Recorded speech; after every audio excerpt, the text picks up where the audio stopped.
And the first one comes from my experience working with troubled companies. And my first reason is that troubled companies need a plan.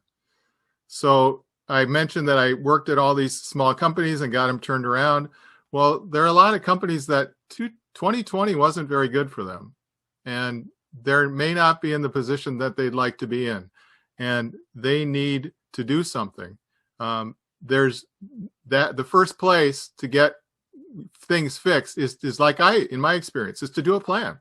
What does it look like? Am I going to be out of business in 6 months? Let's look into the future. Let's see what it looks like. Let's figure out what the reality is, and then let's get a plan together that'll make us successful.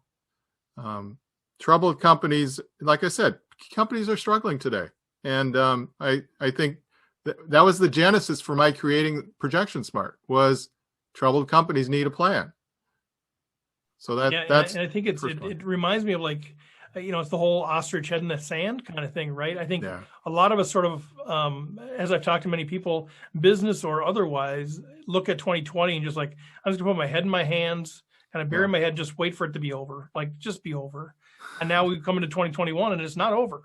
People that are just sort of like waiting for it to be over, it's not over. And I think you mentioned troubled companies, like hiding from the problems is not a solution.